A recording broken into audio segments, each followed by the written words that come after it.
Limburg. Welcome to the London 2012 Olympics. The weather is shining, the sun is shining and we're having a great time. Enjoy the show.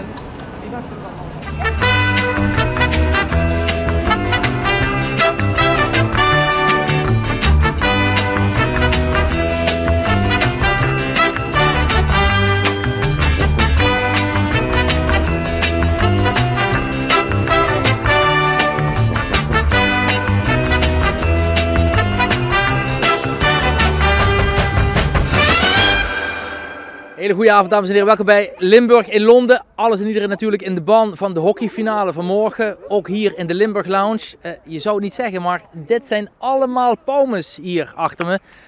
De kleinste, die staan hier achter. Die kijken ook al vooruit naar de finale van Maartje.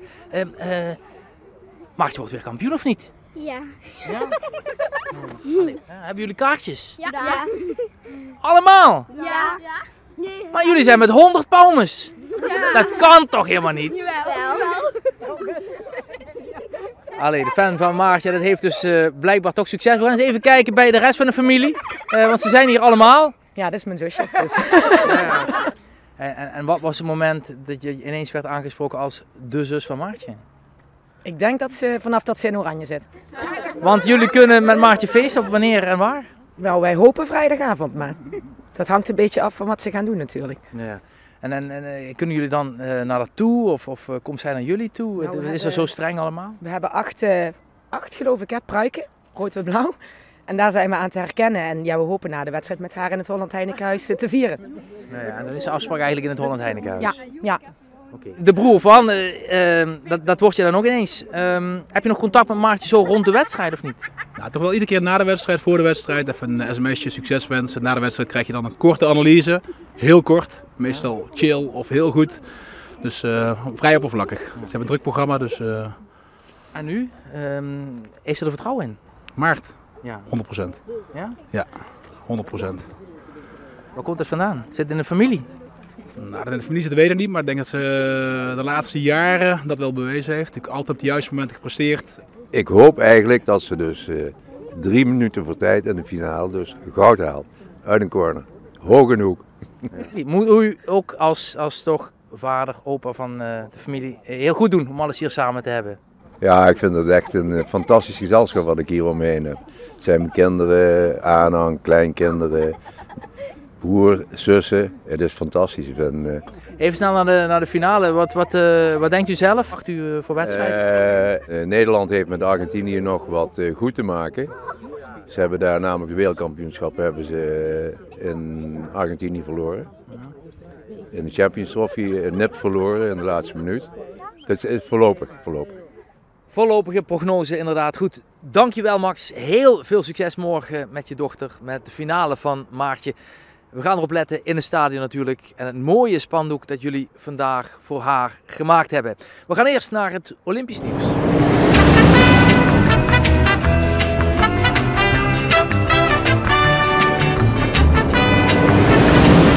En ook het Olympisch nieuws staat in het teken van Maartje Pauwme. Niet alleen de familie, maar zeker ook de hele provincie en de hele natie is trots op de Geleense.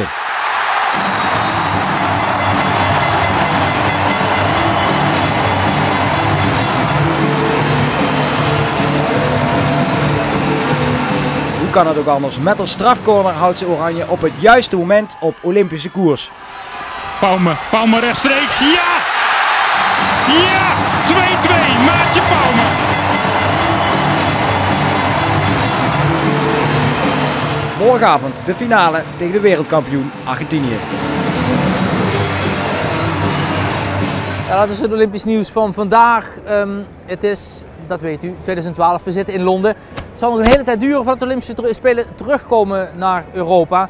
Eerst naar Brazilië, naar Zuid-Amerika. Dan maakten een rondje langs andere continenten. En dat was in 2028 waarschijnlijk weer terug naar het oude continent. Nederland wil die Olympische Spelen. Camille Eurlings moet ze binnenhalen. Hij leidt het Olympisch Vuur, de campagne. Free standards, free evening standards. De Evening Standard in Londen moet extra edities bijdrukken. Zo groot is de vraag. Iedereen wil lezen over de Britse successen, ook hier in het metrostation van King's Cross. Want de Olympische euforie is groot de laatste week. En het heeft niet alleen te maken met de onwaarschijnlijke prestaties van de Britse atleten. De Engelsen hopen dat de erfenis van deze Spelen nog lang blijft hangen. We hope there's going to be a legacy for other generations to come. Fantastic sporting facilities. We hope we can access them. En je hoorde het eerder deze week al van prins Willem-Alexander. Die ambitie zou Nederland ook moeten hebben. De man die Nederland klaar moet stomen voor de Spelen vinden we hier. Hallo Limburg. Inderdaad, Osse Camille. U mist hem in het verkiezingscircus van het CDA, want Eurlings heeft voor een andere carrière gekozen. Hij is niet alleen commissaris bij KLM, maar ook voorzitter van het Olympisch Vuur 2028. En trekt zoal de eerste conclusies uit deze Spelen in Londen. Wat we kunnen leren van deze Spelen is dat het veel meer gaat als 2 weken topsport. Het gaat er vooral om dat ze de sport over de jaren heen veel meer inzet om jongeren sportief te laten zijn, maar ook om die binding in de samenleving te houden. Dat is wat we in Limburg van oudsher gehad hebben. Door de verenigingen, de muziek, de sport. En dat heeft ons heel veel goeds gebracht. Maar dus zelfs in Limburg dat langzaam maar zeker de samenleving losser wordt. En als ze nu zo'n Olympisch plan goed inzet, kan ze via de sport de Luber veel dichter bijeenbrengen. Nou, we kunnen best wel goed met elkaar vinden. De provincie Limburg profileerde zich eerder deze Spelen op wielergebied. Gedeputeerde Lebens wil meeliften op de Olympische ambities van Amsterdam. En terwijl we genieten van het uitzicht op Londen, herinneren we ons nog de uitspraak van Lebens afgelopen week. Als we die Olympische Spelen in 2028 mogen gaan organiseren, tot dan Limburg wat dat betreft niet alleen een wielerprovincie is, maar ook de wieleractiviteiten naar alle waarschijnlijkheid mag gaan organiseren. Limburg laat zich gezien en staat ook bekend als een van de meest enthousiaste regio's op dit punt. Limburg kan het land laten zien wie belangrijk de sport en de vereniging, het verenigingsleven is voor de binding in de samenleving, want daar zit veer van oudsher heel goed in. We kunnen daarbij natuurlijk ook laten zien, al in september van dit jaar, wie chic verzint voor bijvoorbeeld een wedstrijd als het wielrennen. Hier op dezezelfde plek heeft Eberhard van der Laan vorige week een interview gegeven, de burgemeester van Amsterdam. Ik zing neven hem en ze vroeg hem, zeg burgemeester, is Camille ook met een dubbele agenda? Gaat voor het wielrennen in voor het zuiden? En Eberhard van der Laan zei toen, Camille, als het aan mij ligt, komt dat wielrennen gewoon in Valkenberg. Gewoon van akte, ik hoor het geer en laten we hopen dat dat ook een uitkomst gaat zijn.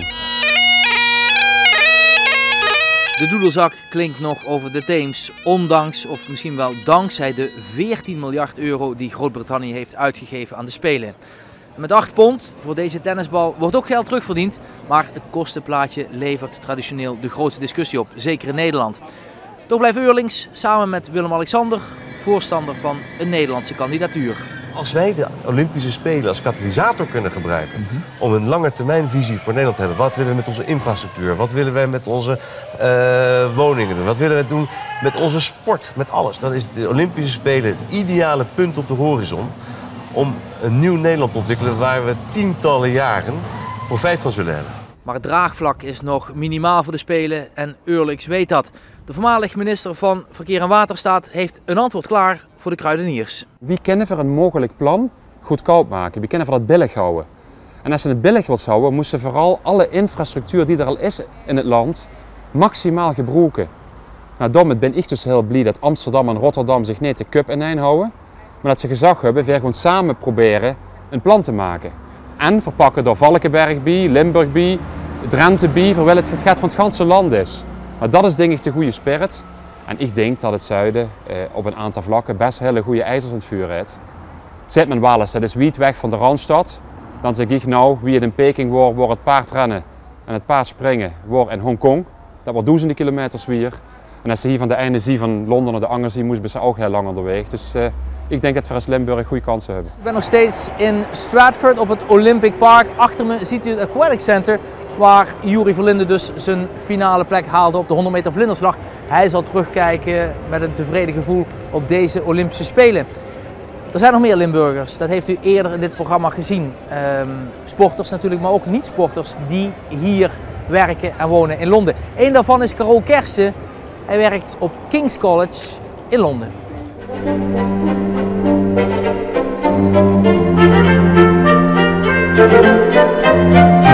prestigieuze universiteit King's College in hartje Londen zou de ideale locatie vormen voor een echte Engelse detective.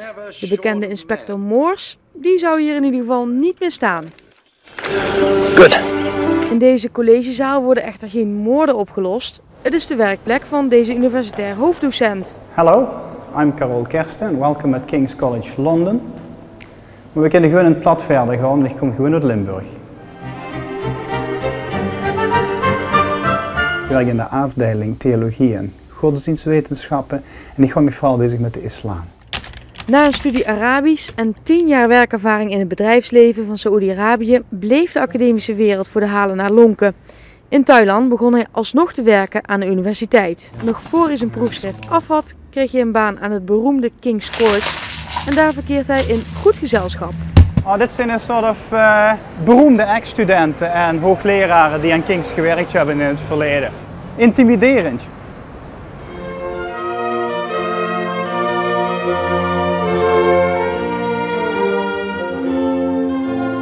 De universiteit is opgericht in 1828 door de hertog van Wellington. Hij was niet erg blij met de oprichting van een andere universiteit hier in Londen, een jaar eerder, University College London. En hij had toen permissie gekregen van de koning om een nieuwe universiteit op te richten. En dat wil je dus, King's College London.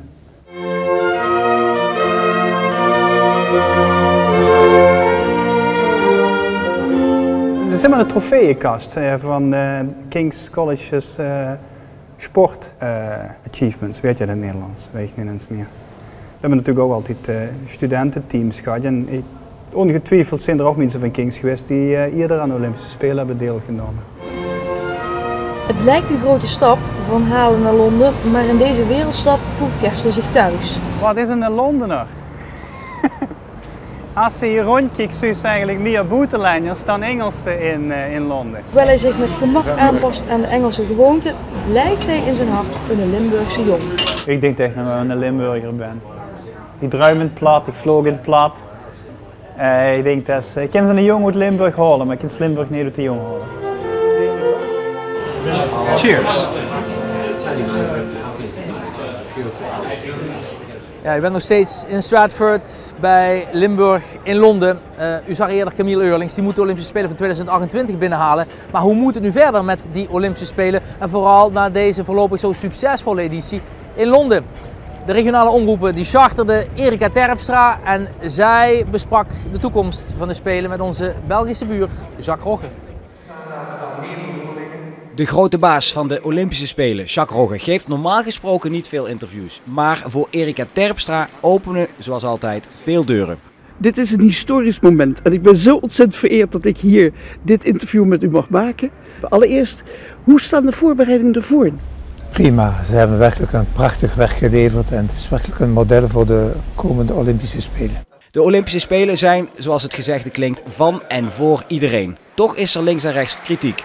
Bijvoorbeeld vanwege de sporten die van de agenda verdwijnen of andere sporten die toegevoegd worden aan de Olympische kalender. Iedereen vraagt meer sporten, meer atleten en meer voorzieningen, maar ik word Mr. No genoemd.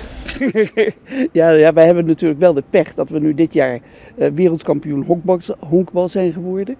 En dat nu voor de eerste keer honkbal niet meer op de Olympische Spelen is. Is er een kans dat het weer terugkomt? Er is een kans dat het terugkomt. Volgend jaar in september gaan we kiezen nog voor 1 sport die bijgevoegd zal worden op het programma in 2020. En honkbal is 1 van de 8 kandidaatsporten. Oh, nog even de sportieve prestaties van uw eigen land.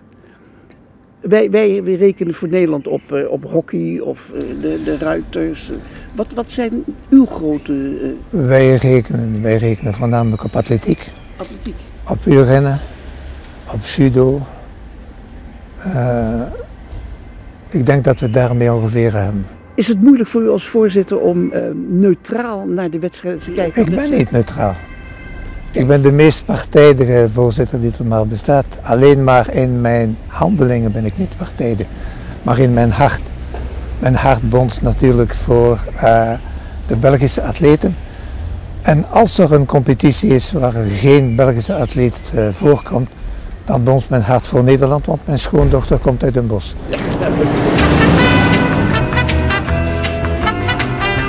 I'm dying for these jokes. We're going to have a good laugh. Let's get going. 2 German polar bears are going to England for a holiday. And they are very thirsty because the temperature in England are very higher than on the North Pole. And they decided to order some cool drink in a pub. One of the German polar bears is very good in English, and he decided to order a drink. I would like to have a martini. Now the barman said, "Dry." 9. The German polar bear said, "2." That's quite funny. I'm not 100% sure that every English person will get that, because I actually speak German, so I don't understand a little bit. But yeah, it was quite funny. Okay, yeah. I think most English people, they've got something with Germans and that, so they will think it's quite funny having something said like that. Yeah. Hey, bye-bye! Thanks for watching, Lundberg. We hope you enjoyed the show. Hope to see you in London again soon.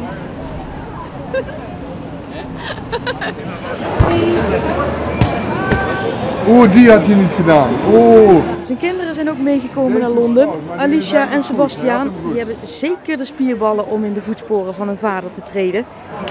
Komt-ie, jongens. Maar ze kiezen voorlopig nog voor voetballen en turnen. En voor vader van der Leijden is dat geen enkel probleem.